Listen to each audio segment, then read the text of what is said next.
There have been so many times in my life where I knew I needed to do something, and then I filled all this extra time not doing that thing. And then the moment I did it, I was like, wow, that took way less time than I thought it was going to take. And not only that, it took way less time than it took me to delay to actually get to this point. And if I had only started with just doing what I was supposed to do, I could have done 4 or 5 other things that I was also supposed to do by this exact same point. And so thinking about it from that perspective, I've tried to eliminate as much time between I think I should do this thing and beginning doing it. And I think you get this positive reinforcement cycle that occurs every time you start. I call it pulling the thread. It's like, I just need to start pulling the thread. And then all of a sudden what feels really unknown becomes very tangible. And you're like, oh, I understand the 6 problems I have to solve to do this big thing. But now I know the problems. And then it feels like you can wrap your arms around it. And then you can start taking it one bite at a time. If we want to be more godlike in our lives, the distance that we can shrink between wanting to do something or thinking something should be done and it being done is a direct indication of our personal power in our lives. Waking up and then trying to shrink the time between when I wake up and when I start working, and shrinking the time between one task and the next task. Preparation is just a stage of the work. And so if I need to prepare to work, then that's fine as long as it's related to the work that I'm going to be doing. If you listen to this and then you're in the same exact conditions as you were before, and then you do not change your behavior, you learned nothing. And so using that definition has at least allowed me to change my behavior faster, which then goes into rate of learning, which I define as intelligence. And so a lot of people are like, man, he's so smart, but he just doesn't. It's like, well, then if he doesn't change his behavior and he's in the same conditions, he's a dummy. He's not that smart. If you are trying to battle the same boss over and over again, and you don't change what you're doing, and the boss keeps beating you, then it's not the game's problem, it's your problem. You are the problem. If you're insecure, which everybody is, let's be real, you might as well use the insecurity to get something out of it, right? Like one of my favorite things about entrepreneurship is like, use what you've got. And so a lot of people think that they need to fix their conditions in order to get like the perfect conditions before they start. But the perfect condition is whatever one you're in, because it gives you whatever assets you have. That's the cards that you're dealt. And so you just play the hand. And a lot of people have great cards. It's like, man, I'm so afraid of it. It's like, use it. It's like, I have nothing. It makes you very dangerous because you have nothing to lose, right? Like one of the really interesting things I think about from a business perspective, but it probably applies to everything, is that there's always an advantage and a disadvantage from every position. Everyone's afraid of losing money when they invest, but the only guaranteed investment that doesn't work is never investing to begin with. They take the long failure rather than the short one, right? I mean, it's what it is, right? You just fail long. You and I are going back and forth on trying to figure out how many different ways can I say that either the people that you're worried about judgment are going to die, or that you're going to die, or that even if you do achieve the thing, they won't care anyways. Or if you don't do anything, they won't think about you to begin with. And don't you want to be thought about to begin with? Like, don't you want some level of significance? To understand is to forgive. Rather than saying like, what do I want? It's what do I hate least? And so we get to run it. So then you get to use your run away from engine rather than your go towards to engine, yeah, the right? mouse and the cheese again. Yeah. You don't gain confidence by shouting affirmations in the mirror, but by giving yourself a stack of undeniable proof that you are who you say you are. Once you've already won, people are like, he's amazing, he's so good. But like, that's the time when you need it the least. And so you always have to be the person who roots for you before everyone else does. It won't get harder. Like, this is the hardest part. And so if you can just make it through this, everything else is downhill. It's not that the things that the dragons are going to slay aren't going to get bigger. They are. But you become so much more equipped to slay them back. And you have so many more allies. You have people in the stands cheering for you. You have the audience. You have all of these other things that are behind you. But in the beginning, it's just you with a stick against a bear. And arguably that fight is a harder fight to win than beating a dragon when you have a nuclear bomb and 6 nations behind you. And so it's not even like the size of the hardship, it's just also the resources and how few of them you have, and how so much of the beginning is literally burning the one thing you have, which is time, because you have no leverage. You don't have the money to pay other people to help you. You don't have the resources to go like get someone no one can learn it for you. It's like there's a lot of the things that we care about a lot. Like no one can work out for you. It doesn't matter how much money you have. No one can learn skills for you. And so in the early days, like it feels so painful because you're like, you look around to see who can help you. And then you're like, it's me again. Expecting it to be easy is what makes it much harder than it ever is. When you don't have anything to say no to, it's easy to focus on one thing. As success begins to get you more opportunities, your ability to say no becomes increasingly important. And that's something that I'm feeling now. the more successful you become or the more able you become, the hotter the woman in the red dress is, right? Like you got a homeless girl that you're walking, past on the street. She's like all dirty, but she's got a red dress on. You're like, the thing is that homeless girl, when you were in your apartment, actually looked like pretty hot. Yeah, right. She's like, I'm not, I could, But then the better you get, the bigger the opportunities, and that's where you have not your hypothetical 10, but what about your hypothetical 100? As soon as you get great at one thing, you realize just the tremendous amount of hours and work that it takes to be great at one thing. And then there's this moment that I can express personally, which is you realize that there's so few things that you can be great at. And then the discipline comes down to saying, what are the 2 or 3 things that I can be really good at in my life? Because it will take me 5 to 7 years to be exceptional at this one thing. Starting at the top and then wanting to cross the first one off after your first day, but then realizing you still haven't done it well enough to cross it off. And you're like, wait, I have to do another day and I still haven't, quote, made a dent in this list. And then you do it another day and a third day and a fifth day and a fifth week. And then all of a sudden you're like, okay, I think I've got the first one done. And then you still look at this list, but along the way of doing that first one, you realize 20 other things that you could add to that list.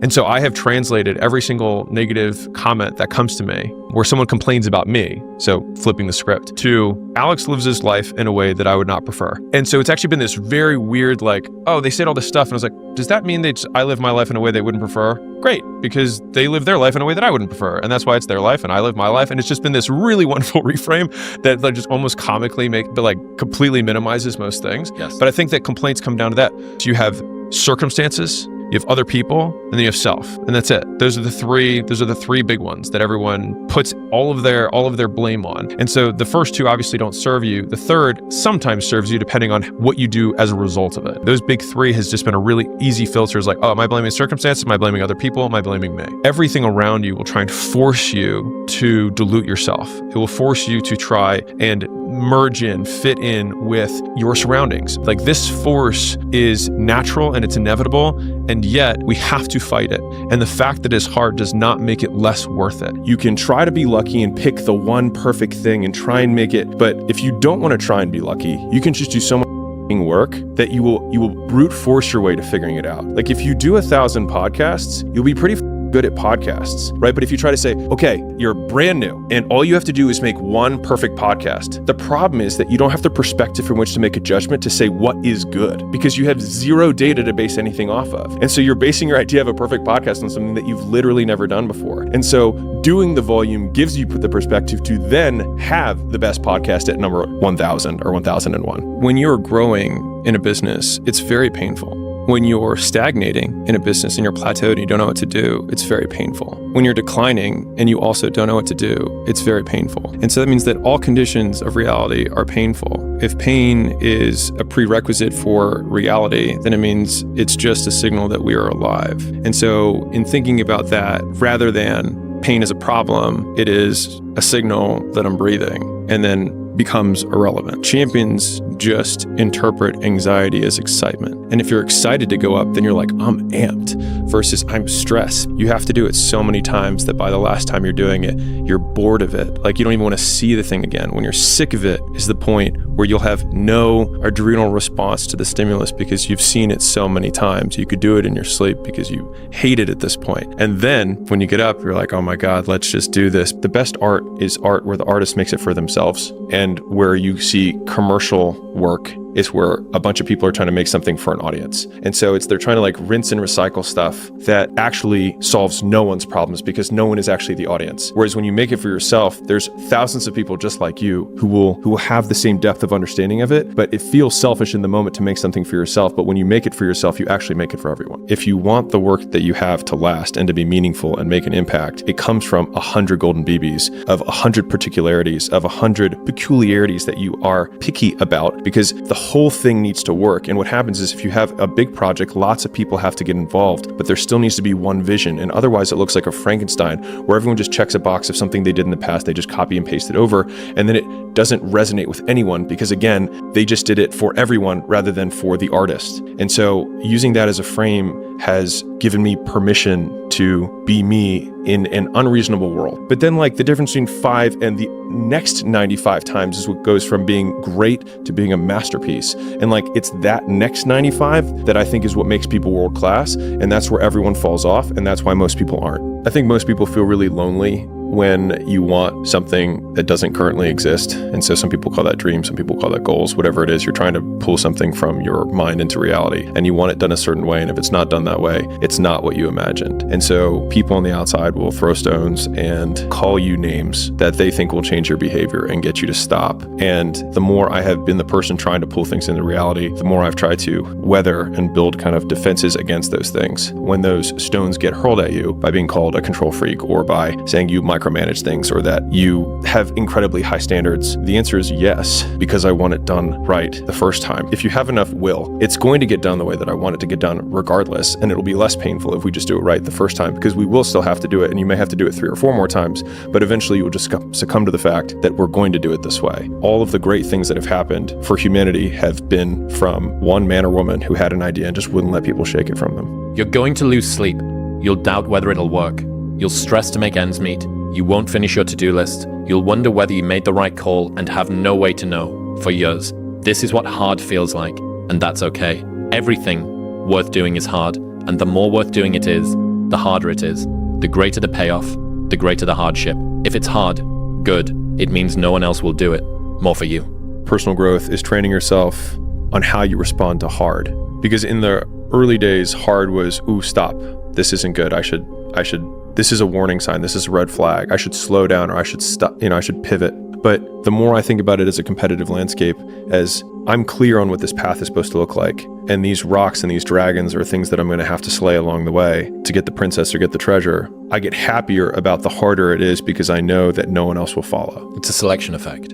And I think if you can shift from this is hard to no one else will be able to do this, then it flips from being this thing that you're like, oh, poor me, to oh, poor everyone else who's going to have to try. And I think that is so much more motivating as a frame for the exact same circumstance. I'd say one of the strongest mental frames that has gotten me through my hardest times is thinking this will be the story that I will one day tell. And that means the harder it is, the bigger the dragon, the more epic the story, and by consequence, the more epic the hero. If you think about the difference between winners and losers, winners define themselves by what they made happen, and losers define themselves by what happened to them. And the difficult part of the lonely chapter is that the rocky cutscene lasts 90 seconds in the movie and lasts 5 years in reality. The difficulty with personal development and entrepreneurship is that you don't know when the end is coming, but you still need to fight like the second mouse who gets out, gets dried off, and gets put back in. You won't die. And if you do die, you won't care because you'll be dead. Best case, you win. Worst case, it won't matter. If you have judgmental parents or judgmental friends or judgmental whatevers, and you date people and you bring them home, if they say, I don't think this is the girl for you, they're right every single time, your entire life, except for the one person that you decide to marry. And then they are absolutely wrong at the time that it mattered most. And the thing is they get to say on your 6th girlfriend and 7th girlfriend and 8th girlfriend, because let's face it, you've been alive for a while. I have a perfect guess. I'm right 100% of the time. This roulette, we'll see how long this one lasts. And 2 years in, they're like, see, you finally broke up with her. I told you at the beginning it wasn't going to last. Well, it never lasts except for the one that's going to stick. Duh. And the business never works until it's the one that does. And the episode doesn't take off except for the one that does. And whether it's 10 or 10,000, eventually one does, because when you do more, you get better at doing. Even if your goal was to be number 1 at business, it's like by what metric? Enterprise value, growth, profit, revenue, all of a sudden, okay, maybe it's richest man in the world. Okay, for how long? Look at the history of mankind. Not one person has ever been richest man forever. And so you get to touch the top, even if you're that one guy, for a moment, and then it's gone again. And so you can't have that as the end point, because it is by its very nature finite. But the competitor whose objective is to continue to play can't be beaten, because by playing, he wins. The reason the goal isn't coming at you fast enough is because every person you've seen accomplish the goal, you only see it the moment they accomplish it. And the reason that it hurts so much when people are like, must be nice, oh, that happened overnight, is because every time you fail, no one cares and no one sees. But when you finally win, people take notice. Discredited. But it's the only time they notice is when you actually win. And so to even further reinforce the point, the fact that everyone looks like an overnight success means that the 10 years where they sucked, no one saw. And so the fear that you have about people noticing the fact that you fail is ridiculous, because they're barely going to notice when you succeed. Things are not what they are. Things are what we think they are. For instance, you're doing a hard workout, which gives you a signature feeling. You're laid on the floor, panting, heart rate at 180, sweating from everywhere with the taste of metal in your mouth. This is oddly enjoyable. But if this exact same sensation was to spontaneously occur in your car while sat in traffic, you'd call an ambulance for fear that you're having a heart attack. Framing is everything. Sometimes you just want to stand in the corner and stare out of the window. The problem is, when you're not smoking and staring out of the window, you're an antisocial, friendless idiot. If you stand and stare out of the window with a cigarette, you're a f***ing philosopher. The power of reframing things cannot be overstated. It's significantly easier to find a way to reframe your experiences as enjoyable while you improve them, rather than waiting for them to be done before you give yourself license to be happy. Vast majority of business owners work a fair amount. They just work on the wrong stuff and they do it the wrong way. And so they get so little for their effort that they wonder when they're at home empty-handed in bed, why isn't this working when I am working? But if you define work, at least the way I do, which is output. So I define work by output. And in order to get output, it's volume times leverage. So how many times you do the thing times how much you get for each time you do it. And so that is the, do you work smart or do you work hard? It's you do both. You do as many reps as you possibly can, and you do it with the most leverage possible. So if I make 100 phone calls, the leverage that I can have there would be how skilled I am. So if I make 100 calls, I might get 10 times more. And so I worked more, I had more output than somebody who has less skill. But the only way you get skilled is by doing more inputs, by working more, doing more and getting better. We need to be reminded more than we need to be taught. Bad things happen all the time, and they only become interrelated if you let it affect your behavior. It only drinks in that which makes it strong. The more times you do what is required to get what you want, the more times you get what you want. The best version of your life isn't copying Hormozy or copying Williamson. It's being able to, with nuance, apply the principles that are generalizable across domains, but then having the wherewithal, the discernment to apply the nuance to your specific circumstance. And being able to map those two things, I think, is the skill that has got me the disproportionate return on my life. Once people understand you're going to fail, and you're going to fail a lot, and if you can't deal with that failure, if you think that failing makes you a failure, if you think that it's a permanent state of being and you're never going to get better, then you won't do the things you need to do to ultimately be successful. You talk about consistency, but it isn't just consistency, because if you do it wrong consistently, you're still going to fail, right? So this is, you have to be, in my own language, willing to stare nakedly at your inadequacies. And if you can stare nakedly at your inadequacies, then you can actually get better. If you're running the tests and you're like, hey, looking at the data, did this work or did this not work? 100%. Then you can actually improve. Most people had a graveyard of failures before they had their actual first success. Is this the path for me? Is this the product, or the business I'm going to start? Whereas like, well, if I started something, I would be more likely to be successful than if I did not start anything. And from there, I will gain experience and perspective to then make the next iteration on the main thing. Like when you squat, the first time you squat, you're orienting yourself to your environment. You're barely actually squatting. You're just looking like you have a bar on your back. But you learn so much between that first rep and your 10,000th rep of squats. And so I think for most people, it's like, my goal, like with the learning, is like, if I can just decrease the action threshold for people to begin and be okay with the fact that feel like there's something wrong with experiencing human emotions. And so they are stressed and then think there's something wrong with them, or they are sad. And I know that this is the thing with the keyboards, are, the fingers are right on top of it. It's my belief.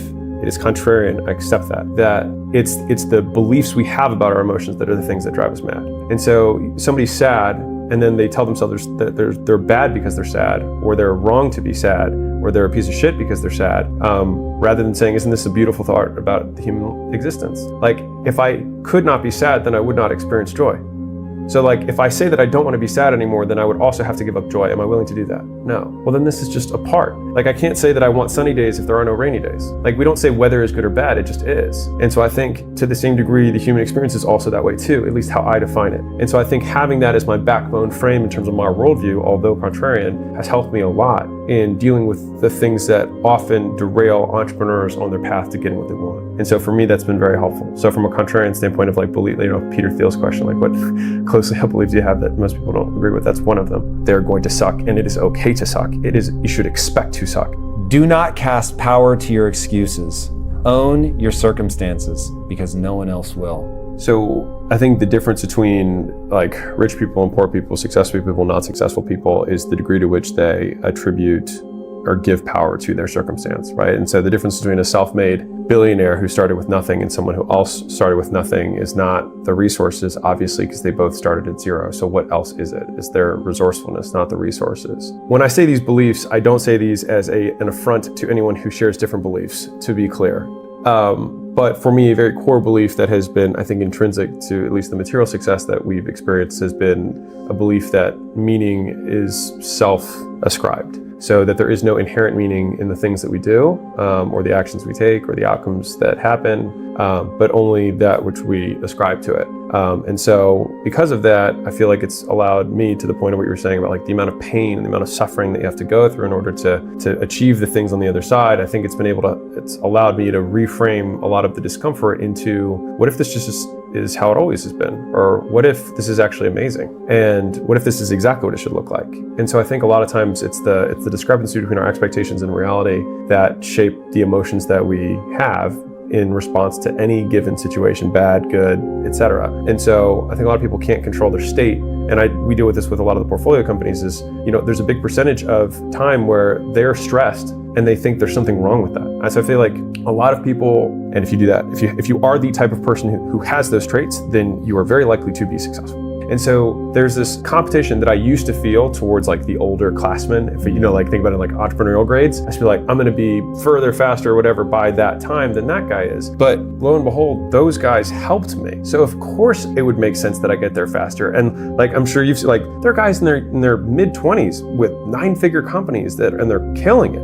And it just wasn't, I don't wanna say it wasn't possible. It was extremely, extremely, extremely unlikely 20 years ago. Right? But because of the access to information, the information's out there. And so somebody who's 26 can have the experience of somebody who's 60, 20 years ago. So they can be as good at the game, real talk, as good at the game as somebody that much older. And it's because they've had Warren Buffett videos they've been able to watch their whole high school about finance and investing, and Charlie Munger talking about character traits and all these things that you didn't have. You know what I mean? Like, you might have the shareholder letter and that's all you got. And you just have to keep rereading it, right? And so anyways, it's been a really interesting shift for me to also think about the fact that a lot of times we think like, I want to be the greatest of all time. I'm sure a lot of people do, right? Whatever. But if I did my job, I won't be, because somebody else will be better than me if I did my job. There's people who are really rich who wake up really late and work really late. And there's people really rich who wake up really, really early. And there's people who are really rich who eat really healthy. And there's people really rich who drink Coca-Cola and eat French fries every day. And so there's all these things that we want to make as truths, but there's easy examples that counter those things. So it's like, what are the few things that are true, or at least that seem to be present in all of the situations? And it seems as though there were surprisingly few. And so the 3 common traits that they had found were, 1, that people have a superiority complex. They believe they're better than others, and they believe that they deserve more than everyone else does, and that they can accomplish big goals. Right? So they have a bigger vision because they believe they deserve it, or whatever it is, that they were able to identify that. The second thing that they were able to identify is that they had crippling insecurity, and which is a paradox of paradoxes. They feel they'll never be enough, and they'll always be measured against the things that they've achieved. And so you've got this crazy dynamic between they think they're better than everyone, they think they deserve more, they want to go after this big hill, and at the same time, they fear they'll never be good enough, and they'll never actually achieve it, and they actually suck. And then the third piece, which kind of adds the beautiful like mix of this, is impulse control. And so they're able to control their actions and focus on a single thing for an extended period of time. And so if you put those 3 things together, it's like you've got a big goal that's pulling you this way, you've got this big fear that you are running away from, and then you've got impulse control to keep you focused on the one thing that matters. Yes. The problems of opportunity will always get less sympathy than ones of scarcity. One feels like a choice, the other like a limitation. One is a bourgeois luxury, the other a systemic imposition. I need someone to teach me how to be disciplined and work harder, feels noble and upward aiming and charitable.